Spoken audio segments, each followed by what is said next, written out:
Hello everyone, welcome to a new video for Bitcoin price prediction based on Elliott wave analysis. And starting today for the indicator analysis, as you can see, we see a massive drop towards the downside as a Sunday, which of course it has invalidated another 1-2 here. Of course, if we are in 1-2, it has invalidated this 1-2. No, of course, this 1-2 still there, still as an impulse 1, 2, 3, 4, and a 5. Well, what are the potentials here for an A, a B, and a C? I don't like it, right? So to have a kind of like this correction, this is very, very tricky.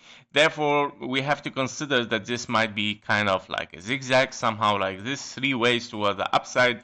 Now it has transformed, of course, for other 3 waves, and definitely we are corrective here because you can see it's only 3 waves. And this move toward the downside today is, I don't know, it's just individuals are selling today, guys. And yeah, normal individuals. There is no ETFs, there is no institution. Wall Street is closed, everyone is closed. So definitely it is sole traders who are selling today, which is not nice to see. But actually, what we're looking for potentially is one of those two possibilities that we saw, of course, in our deep analysis. So potentially we are looking here for 5 ways toward the upside, right? We have 5 ways up as a 1, 2, 3, 4, and a 5. And of course, potentially where you have finished 3 waves down here after 3 waves up, and potentially finishing, of course, as a running flat. Running flat, finishing in 5 waves toward the upside, and then moving toward the downside again, continuation for the trend. Right, so this is one of those scenarios that we might have. To finish here as a running flat, you need, of course, an ending diagonal. With an ending diagonal, of course, you are seeking after, of course, the wave 4 here as 1, 2, 3, 4, and a 5. Now, what are the fib levels for your wave 4?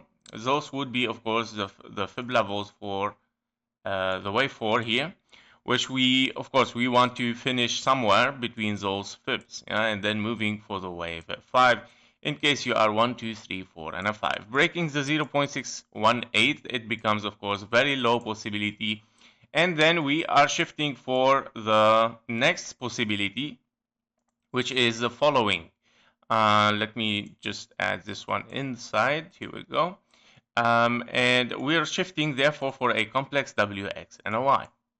So if we break, of course, this trend line and those fibs, which we are very close to it, we are looking for a complex WX and a Y, meaning after 3 waves toward the downside here for a wave A, we are looking for 3 waves up and then a complex WXY wave B. You know, it is a wave B. It loves to be very complex, and yeah, potentially finishing zigzag, another zigzag for X. You are looking for another zigzag for a wave B. Finishing with the perfect fib levels for a wave B, right, at the 1.23, 1.38, since they are not taken yet, and then shifting again to the upside for a wave C one more time. So yeah, that's why the possibilities were always there, and to be ready, right, to whatever it happens today, to see, of course, what's gonna happen. Now let's see the indicators, how they are working and matching with one of this possibility. Is it the WX and a Y, or is it the running flat? Yeah, is it the running flat, meaning one more move towards the upside here, finishing and ending diagonal 1, 2, 3, 4, 5, and then moving down. In both case scenarios, as you can see, the highest possibility is to move toward the downside, whether from here or after one more leg up and then moving down. Those are the possibilities, but which one it's gonna be for today and tomorrow based on the indicators, this is what we are going to analyze.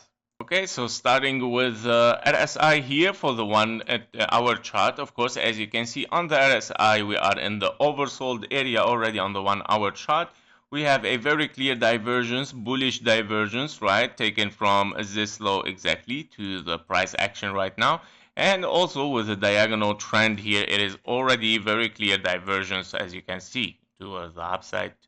Here we go. So potentially, of course, the prices start to move, of course, for higher inside those fib level for a wave 5. Giving the RSI here, of course, giving us a potential, of course, for a wave 5 in a ending diagonal, very obviously, right? Yeah, so let's take a look a little bit bigger view on the 4-hour chart. On the 4-hour chart, what we are looking at, well, yep, it's done, it's finished. We had of course potentially here a divergence, right?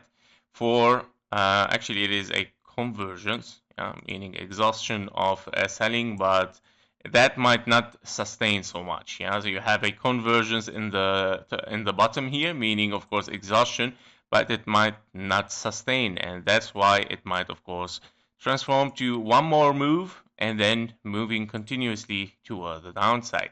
As you can see on the 4-hour chart, the price is continuous towards the upside, as telling us this is the direction of the price right now.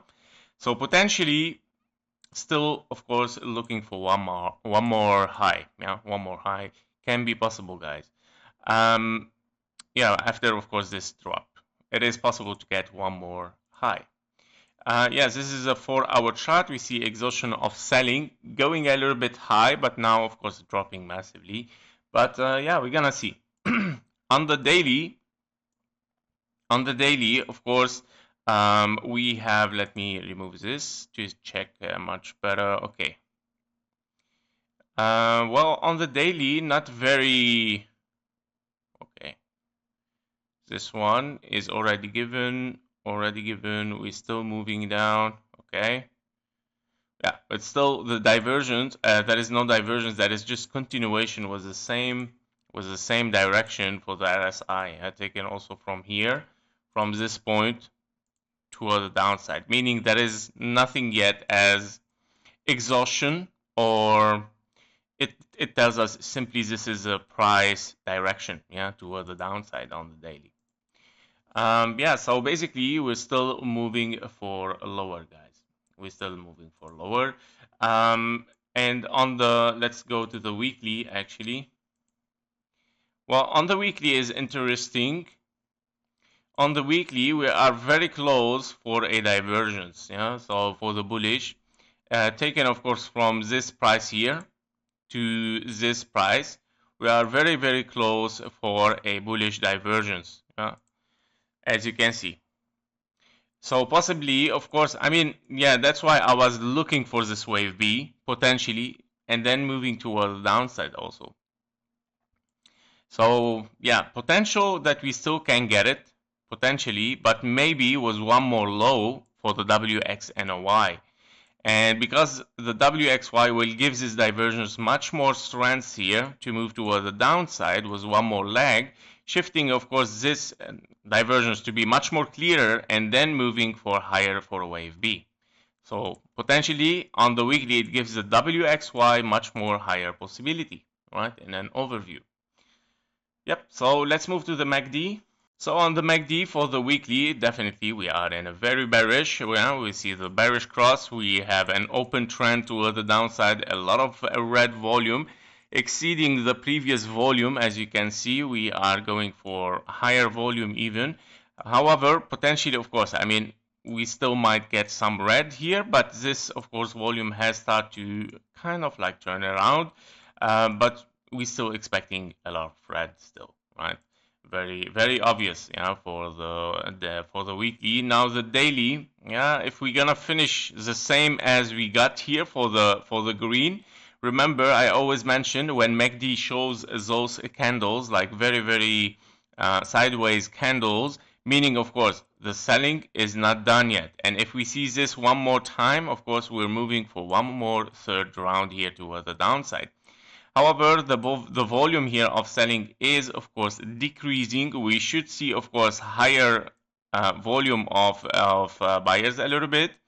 As you can see, of course, it's moving towards the downside since the top here. But, of course, we still need, of course, to see higher potentially for the daily at least a little bit of volume, because yeah, now it would be the third time, so that would be a very bearish.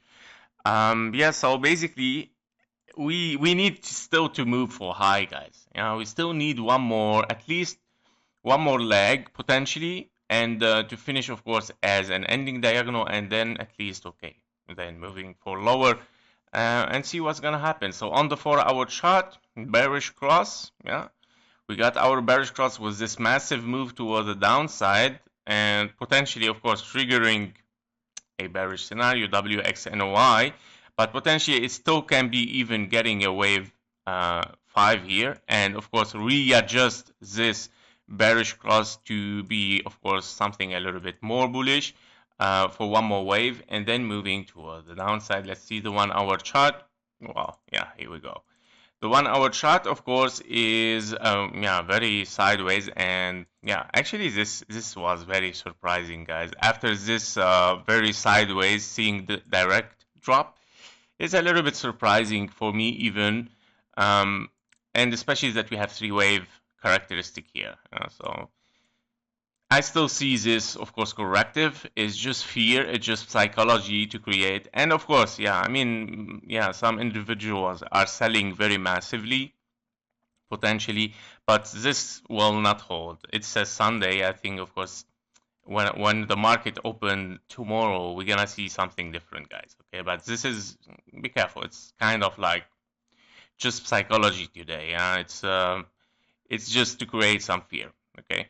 But potentially it can be, of course, 1, 2, 3, 4, and a 5. Nobody knows. This can still have a chance potentially if we move for higher.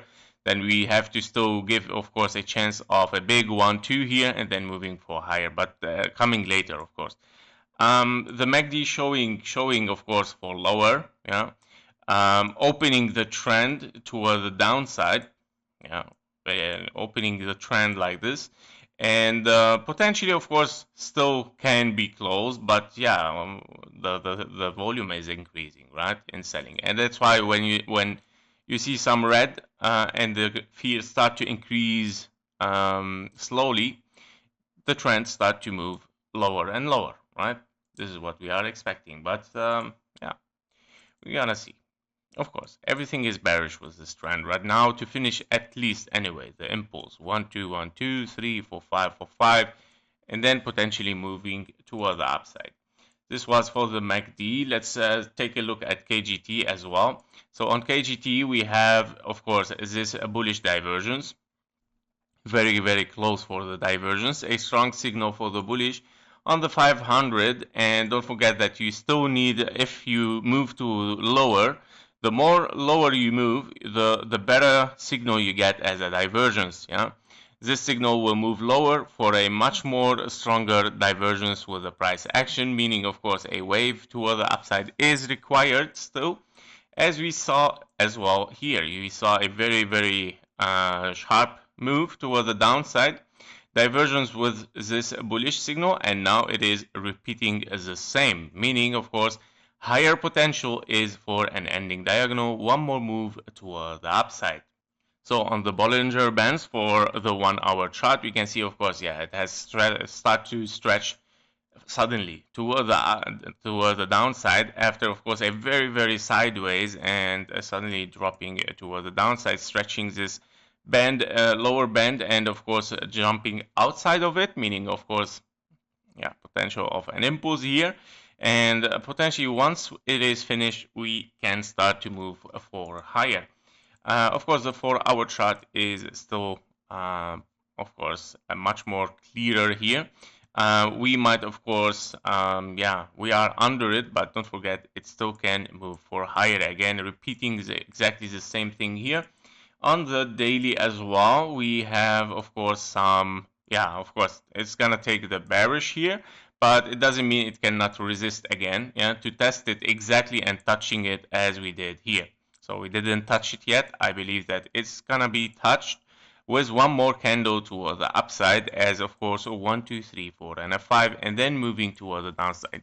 So in conclusion, guys, for the indicator, I think we still need, of course, one more wave toward the upside to finish, of course, this as an 5 waves ending diagonal. Because of course I don't like complex structure, but it doesn't mean that it doesn't happen if I don't like it. That might happen whether I like it or not. So what it's gonna make me sure that we are moving for a complex structure W, X, and a Y for a wave B is of course breaking those fib level. Breaking the 82K, I would say, it will give me a little bit much more confidence, yeah, with a complex structure wave B, yeah. Breaking the 82K, that would be my more clearer signal that we're moving to the 74, 72, okay, of course, in a complex structure wave B, and then moving towards the upside.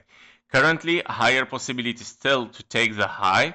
If it was very impulsive, I would have. It means if we break the 1-to-1 fib level, well, let me give you this already. If we break the 1-to-1 fib level taken from this price here, let's put a wave 5 diagonal. Here we go. So what you would like to see as a target, of course, is 86K, I would say. If we see the price action going to the 87,900, meaning, of course, invalidation and transforming to 1-2-1-2, so back to our bullish scenario. It is just psychology that is working here. Yep, so that was it for Bitcoin. Thank you for watching. Thank you for your likes and comments. See you in the next one. Bye-bye.